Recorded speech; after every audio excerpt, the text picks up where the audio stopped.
what most industries miss is that the secret sauce is actually those who make the secret sauce. We think it's the widget. We think it's the deliverable. No, it's how does it feel when anyone at any level interacts with your organization at any level? That's going to build business. On this episode of A Call to Leadership, what does it take to build a winning organization, to build strong teams, to reach your people beyond the four walls? Well, I've invited two branding experts to the show, Kirk Hadden and Jason Bowman, who are not only experts in that area, but they are expert entrepreneurs, owners of ArtSpeak Creative, who have built an amazing team. They will answer this important question on this two-part series. I can't wait for you to join us. I'm Dr. Nate Sala, and this is A Call to Leadership.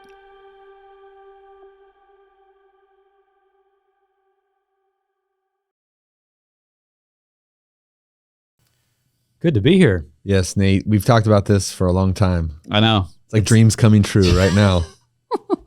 We talk about amazing things. That's why I wanted you to be on. In fact, if you're listening and you have relationships with other entrepreneurs or people in your camp who you just can start a conversation and then 4 hours later you're like, yeah, I need to get to my meeting. That's us, right? That's right. Such great conversations. And so I suspect that this episode will lead into a series of other episodes. I was going to invite myself back, but since you already did, the answer is yes. One of the reasons why I wanted to invite you on is because I've been a witness and involved in the growth of your company. And it's been such a pleasure and a joy and an honor to be a part of that from the infancy, just like, oh, here's what we're starting and let's see what happens, to something that has become remarkable over time. So I would love to talk about several things on this episode. One, I want to definitely talk about our vision for the future of what remote teams look like, because you've set up an organization that thrives in the remote world. I'll talk a little bit about some statistics around that. I'd like to talk about your culture. I'm sure you'll bring that up. And then, of course, your philosophy of business, which I'm sure leads into how you develop your culture and how you have a culture that is healthy. But I want to start with this statistic here. A lot of people are concerned about what's happening in business in terms of remote options, work-life balance, post-pandemic. There was a recent Gallup survey in June of 2022. I want to read you some of these stats that said 8 in 10 people are working in a hybrid or remote mode. Only 2 in 10 are entirely on-site. That actually surprised me, that number. And that an AT&T study found that the hybrid work model is expected to grow from 42% in 2021 to 81% in 2024. This was out of, what magazine was this? I'll have to put it on the, I want to say this is Fortune magazine. So anyway, it's interesting. Part of the challenge, though, employers and employees don't always seem to be on the same page. And so 87% in a Microsoft report said that employees report they are productive at work. At the same time, only 12% of leaders said they have complete confidence that their team is productive. Does any of that surprise you? Does it surprise me that leaders and employees are on a different page? No. No, I think then you add to that the newest the results from the UK 4-day work week. So I'm guessing a bunch of business owners are really stressed. Hybrid, less days. What's going on? Right. Yeah.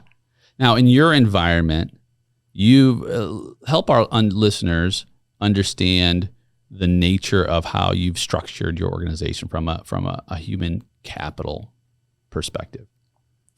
Yeah, as a company, we're very much it's the people that we have. That's the service we offer. We're serving people through the people that we have. And so, over the years as we started, we were always at least half remote because we were pulling in people from around the country. We had a core team that was here back before the pandemic, and we had an office, but we we had enough people that were remote already. We already had to structure ourselves to operate as if we were remote.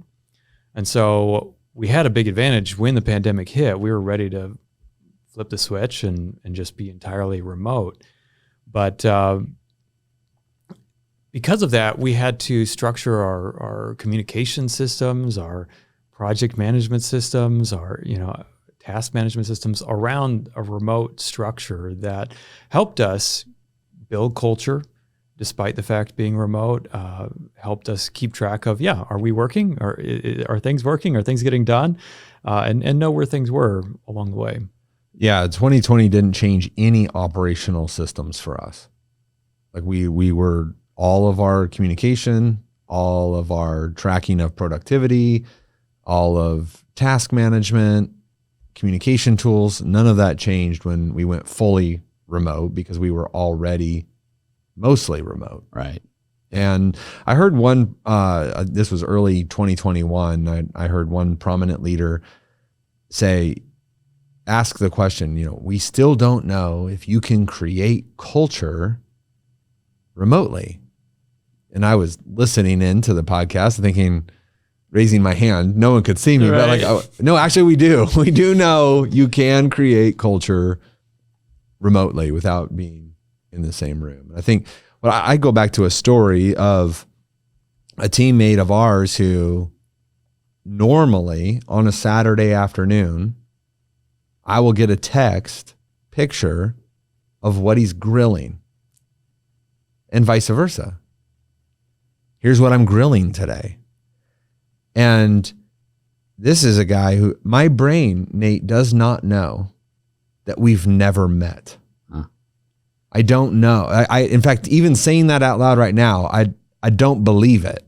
Like I'm friends and coworkers, and we've been, and he was one of, when we had 12, and now we're at like 42, but he was one of the 12, and so there's a lot of shared history, and there's been shared conflict and resolution and community building and culture building and all of that through and scaling up. And he's been a part of our team and a friend in that my brain, I do not know how tall he is compared to me.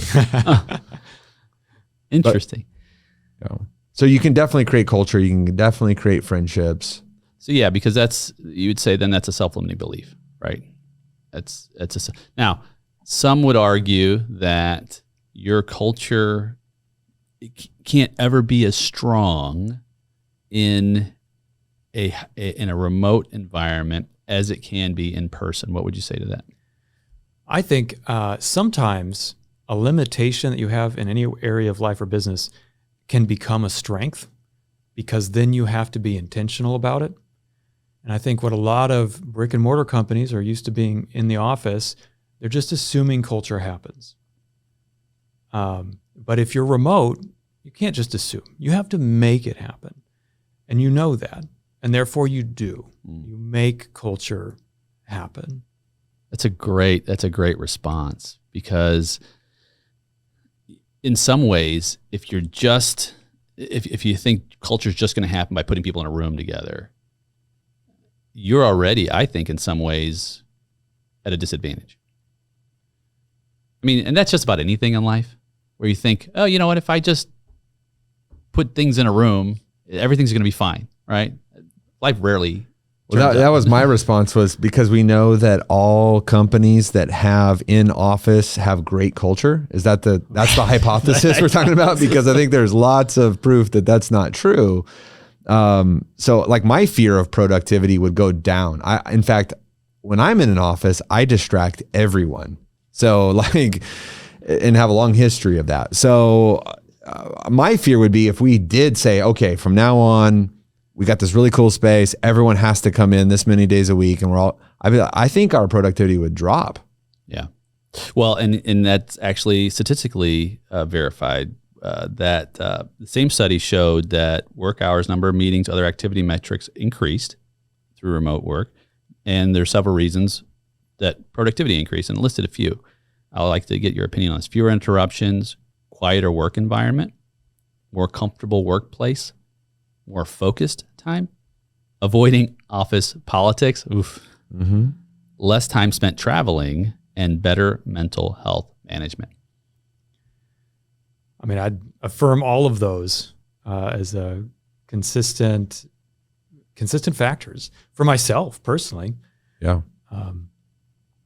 If your method for ensuring that employees were productive was by walking around and looking over their shoulder, then one, that wasn't working even when you thought it was.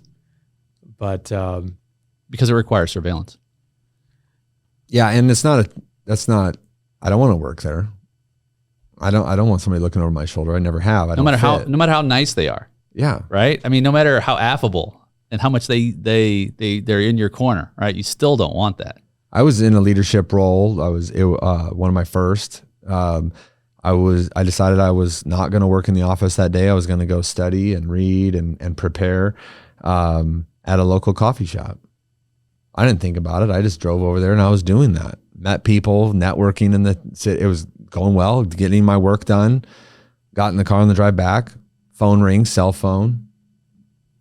A boss of a different age bracket than me, several decades older, calls and says, "Where are you?" I was like, "I'm on the way back to the office. I've been at the coffee shop. I've been doing it."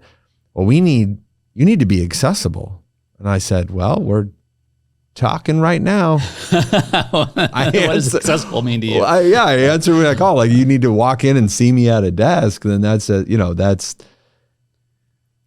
that last one that you mentioned there, better mental health management environment. For us, we're a creative agency. We have a team. We call everyone a creative, even if they're doing project management. There's probably a lot of stats about a mental health crisis in America out of the pandemic. I'd say pre-pandemic, there just is. And especially in the work environment, in the creative environment, I think creatives have been leveraged for a very long time. They've not been valued. They've been leveraged, and they've been seen as commodities. They've been commoditized. And so not only are we, so there's some other, like you say, oh, they can't be remote, productivity will go down. I think some of the other myths that I feel like we've busted is like millennials don't want to work. Not in our experience. The other one might be, creatives in particular need this or that. Like there's some things that just haven't been true for us, but we focus a lot on the better mental health. How are we helping people? Which I think you were one of the first that helped. I mean, yes, from the beginning when Kirk and I first partnered up, and there was two, you were there helping us. And one of the things you encouraged us right away was to articulate some core values. And we have those. I'd love to drop where we are with those today. Because that's a part of building your culture. It is. These become it's a foundation. It is. It is the foundation for that. But I want to give you one quick metaphor for culture. And this is, I think, remote. And it's good salsa. Okay, this is my metaphor. Good salsa. If you're going to open a Mexican restaurant, then I highly recommend you have good salsa. Okay, because if you have bad salsa, you could hire our company and we will get more people in there to try your bad salsa. And that will actually ruin your company faster, right? That'll ruin your restaurant faster for more people to try the bad salsa. So let's just say foundationally, you're going to make good salsa. But I have a hypothesis that if you could have the scientifically best salsa, but if those who make the salsa hate making the salsa, I think I could feel it if I came to your restaurant and ate it. I would say, like, how is the new Mexican restaurant? I'd say, the sauce is good. Salsa, they got good salsa, but I don't know. That's my theory, is that I would say, I don't know if I want to go back. On the other side of that same coin is if you have good salsa. So let's set that. You gotta have good salsa. And everyone loves making the salsa. Then I don't care what your salsa is. Your business is going to grow. It could be dental implants. It could be branding and marketing. It could be income tax. It could be, you name it. It doesn't matter what your salsa is. If the people who make it love it, I think it's going to be so contagious. The people who are making it are going to be home on Thanksgiving, and Uncle Joe's going to say, what are you doing? And like, man, I'm making salsa. I chop the onions, but it's so great. We're on this team. And a contagious culture is going to grow your business. And it starts, so that's foundation. Our first core value is this is about people. It's not about salsa. I thought you were going to say it's about salsa. No, well, maybe it should be. I do love chips and salsa. I feel like tonight I'm going to get some good salsa. But before you move on, this is so good.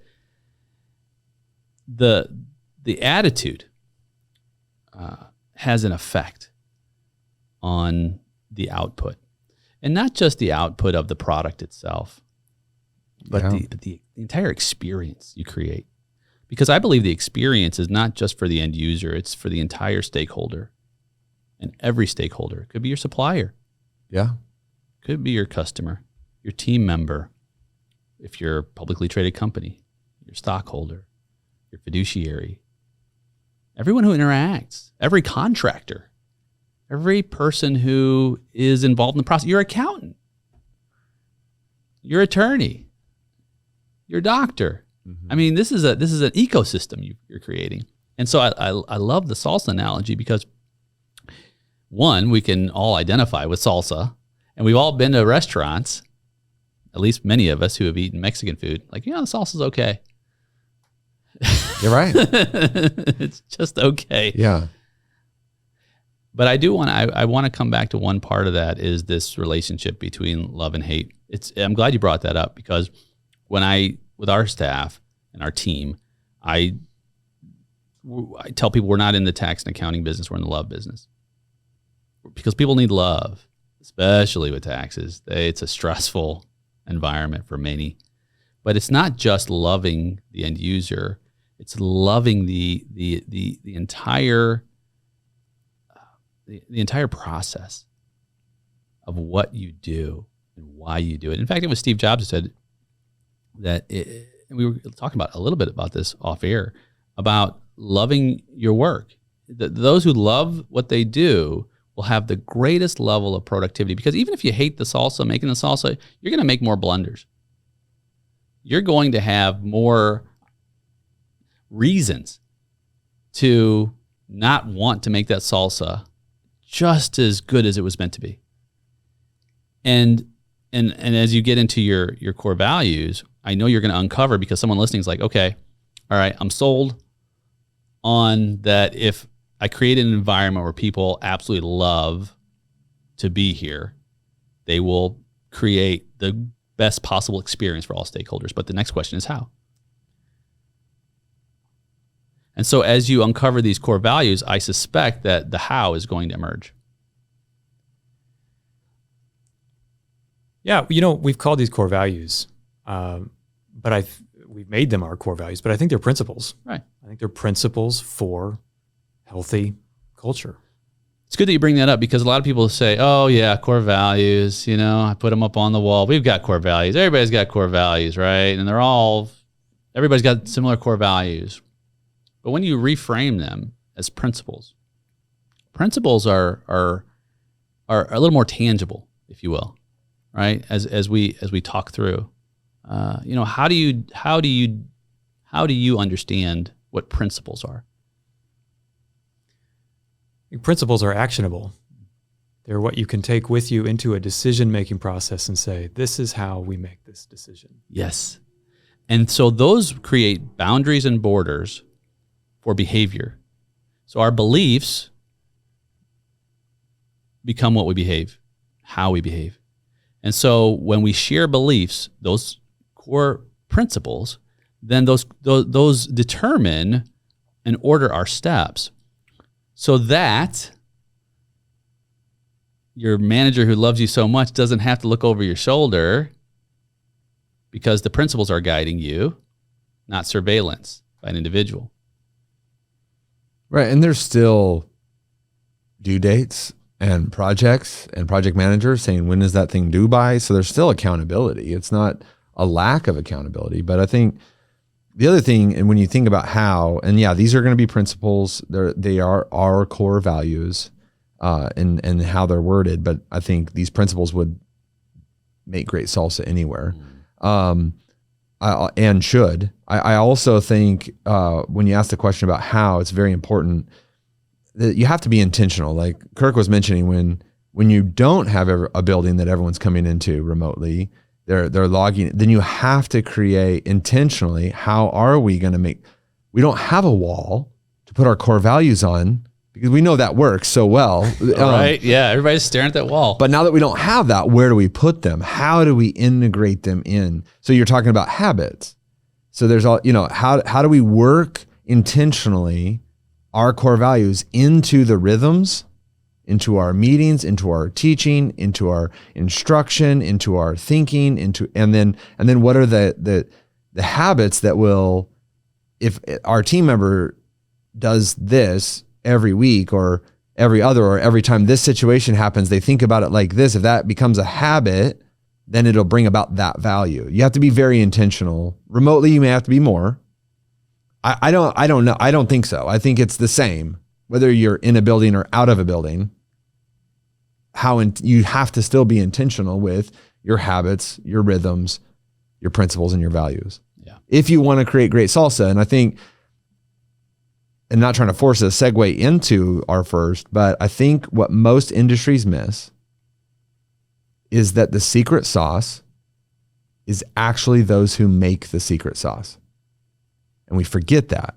We think it's the widget. We think it's the deliverable. We think it was the thing. But to your point about it's how does it feel when anyone at any level interacts with your organization at any level? Are they a client? Are they a supplier? Are they a vendor? Are they a partner? What was their experience with you? Did it build trust? Did it build love? Did it build connection? Did it build, these are the kind of people, these are the kind of interaction I resonate with and want to be a part of. That's going to build business.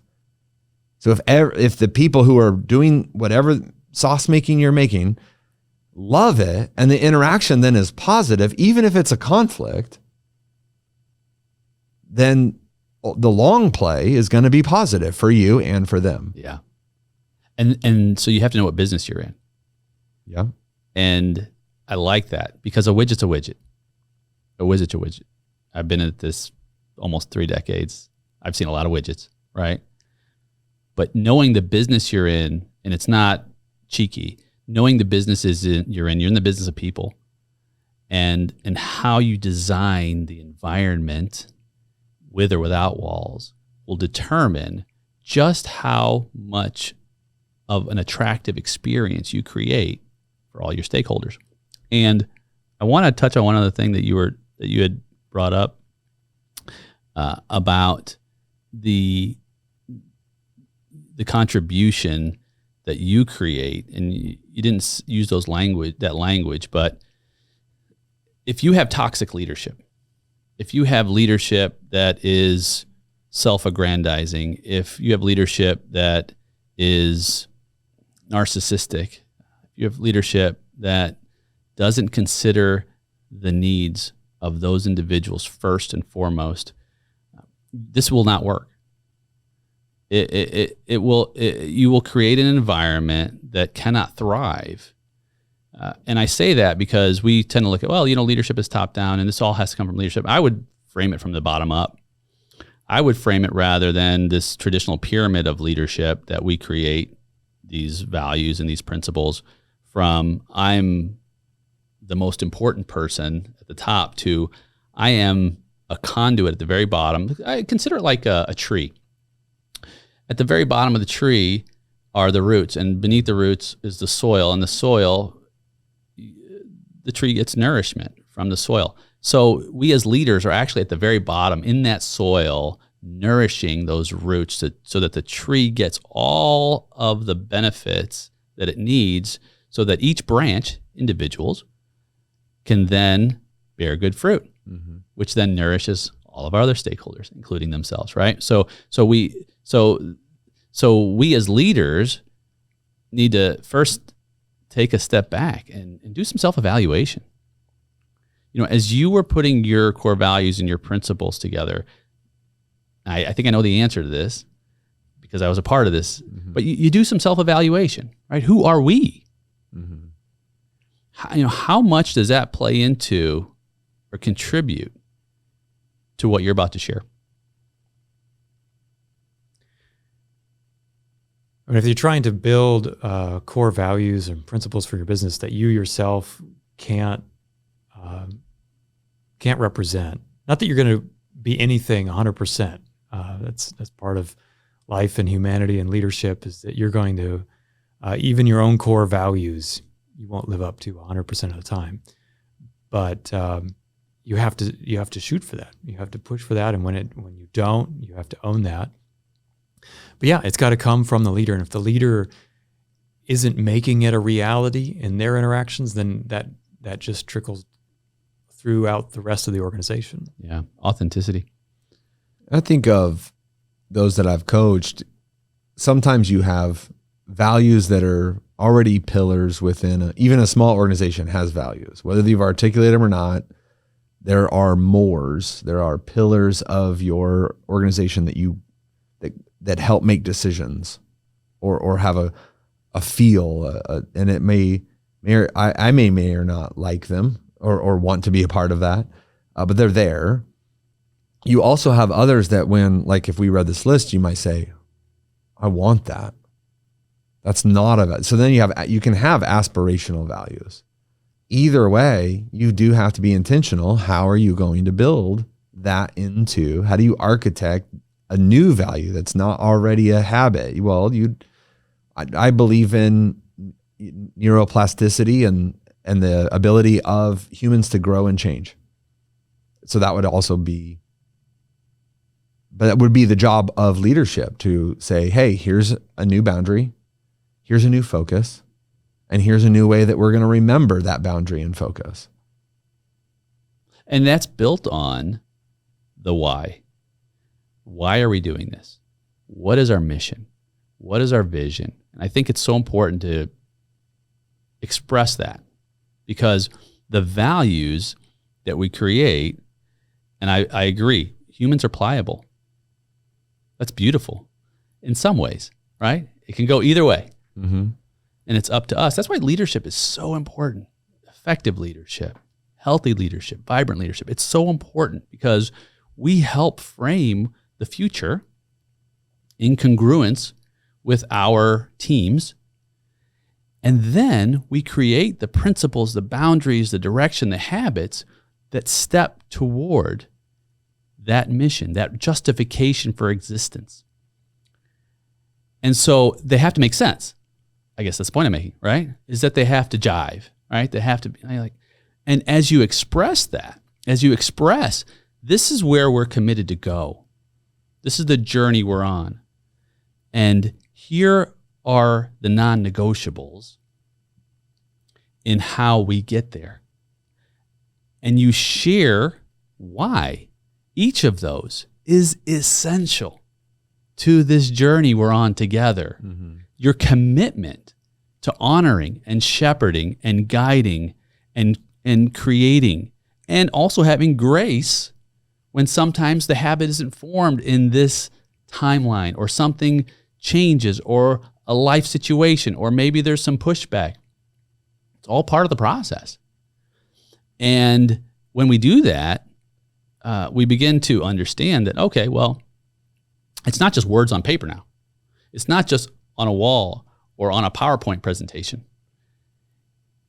These are our beliefs.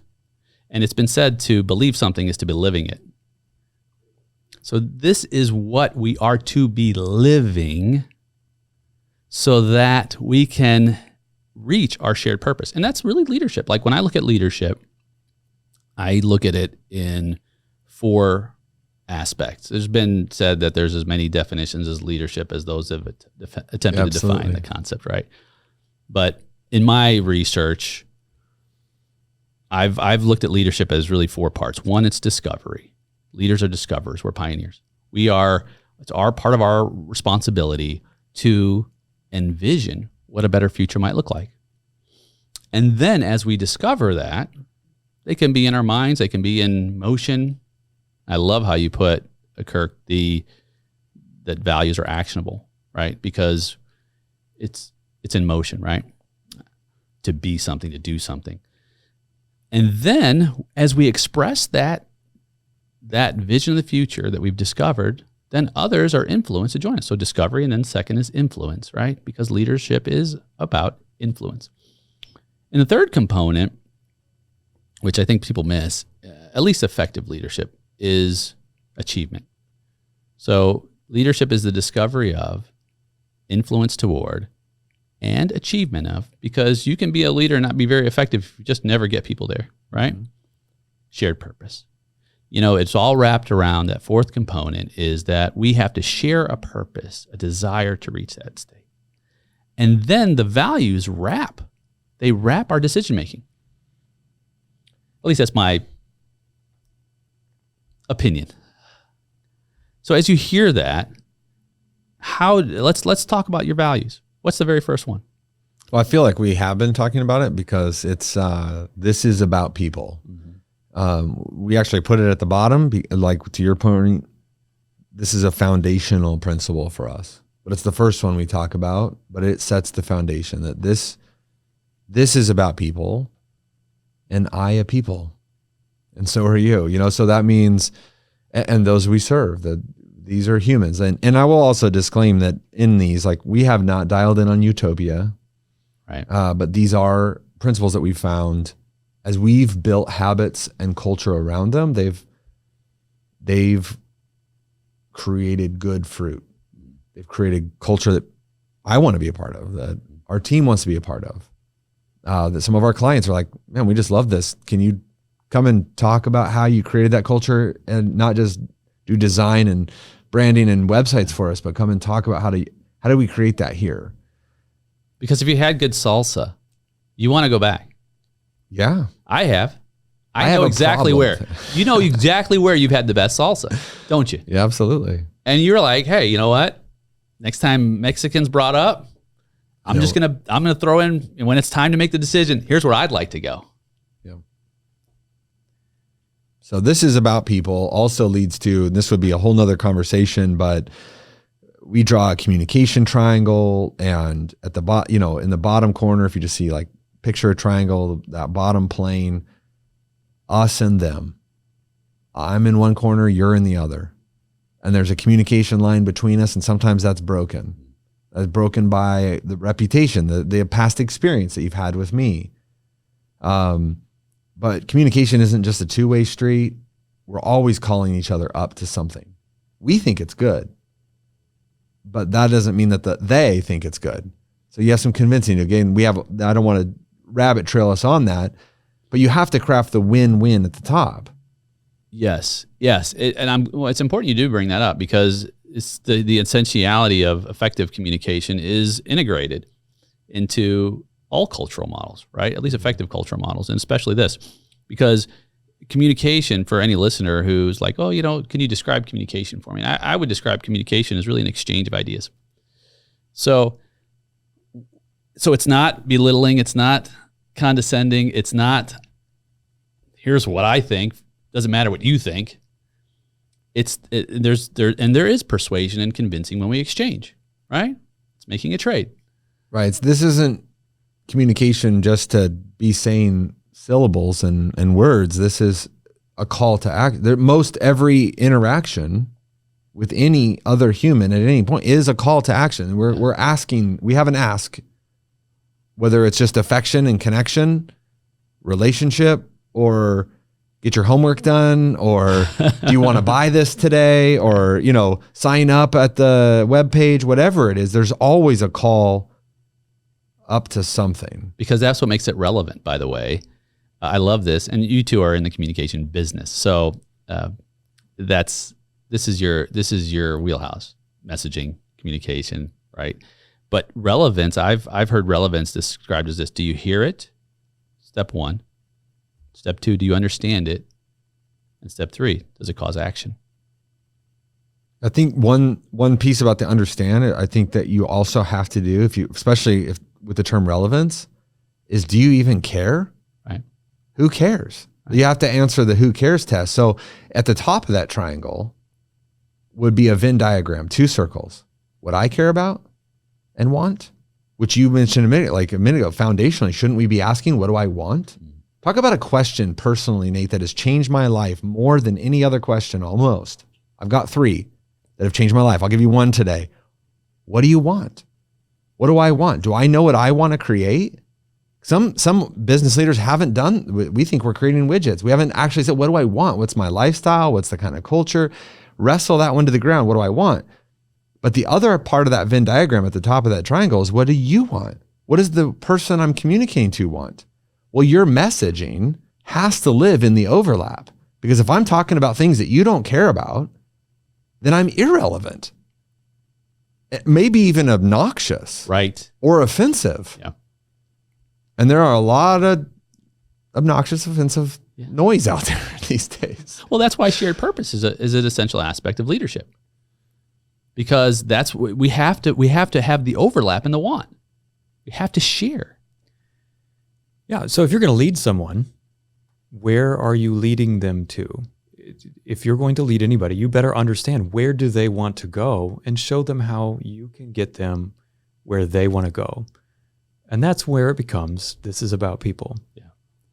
Yeah. So, some of our listeners may have heard me say this in the past, especially during election cycles. People ask, I don't know why. You ever get the ask when people say, hey, who are you voting for? Right? Or who should I vote for? That's the next one. It's like, you want to ask me who you should vote for? Right? And I'll say, well, universal principle, right? 2 questions, lots of questions, but 2 questions, 100% you got to ask this question. Do they know where they're going? 1.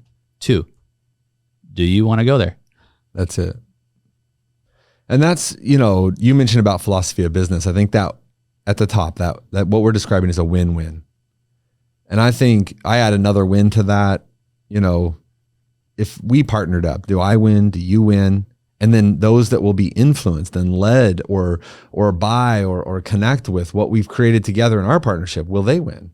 A win-win-win. And I think there's a proverb in the 8th chapter of a book called Proverbs that talks about that this whole planet was built by wisdom. Wisdom was the workman putting the entire planet together. So you asked me about my philosophy of business. That chapter says that wisdom is shouting right now from the streets. Does anyone want to learn? Then listen up. Says anyone. Doesn't say you have to have a certain faith persuasion. Just, does anyone want to? Here's one thing I think I hear. Win-win-win works.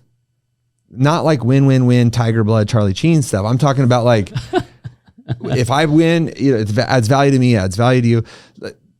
This is about people, and it works. And what we're talking about, if you boil healthy communication, because that's our communication triangle, you boil healthy communication down to one word. In my mind, it's empathy. Am I willing to do the difficult work to think and feel like they might think and feel? One time I tried to solve a conflict in my marriage by saying, don't be mad at me for that. And it did not have the effect that I intended. But immediately I saw that it was going in the wrong direction. And I began to just say, if anyone ever said that to me, I'm sorry. If anybody ever said that to me, I'd feel alone and isolated. What did I communicate when I said, don't be mad at me for that? I said, I don't care what you think. I don't care what you feel. It's really about me. Yeah. And so I wasn't crafting a win-win. So this works. What I'm trying to illustrate with that is that this works on every relational level. Healthy communication, understanding that this is about people. So how can we empathize with every person we communicate to? What is relevant for them? What are they going through? Is it after lunch and they're tired and just, and the blood's draining out of their head? Did they get good rest? Did you just send them on like several back-to-back trips and there was ice in Texas? Who knew that ice hits Texas, and then they had to catch a 3 a.m. flight. I may or may not be actually talking about a real situation at this point. And then, and then the pressures of getting back to the office, and they said something they shouldn't have said, Are we empathizing? Are we thinking through what they might be thinking through so that we can communicate well with them? Well, my friend, we did it. I'm so honored you were able to join me on this episode of A Call to Leadership. Now, this might not be for everyone because you really have to be in a certain place in order to take the kind of steps to level up your leadership. You can go to our website, greatsummit.com. I'll make sure that's in the show notes. You and I will get to spend some time together and really focus on aiming for greatness.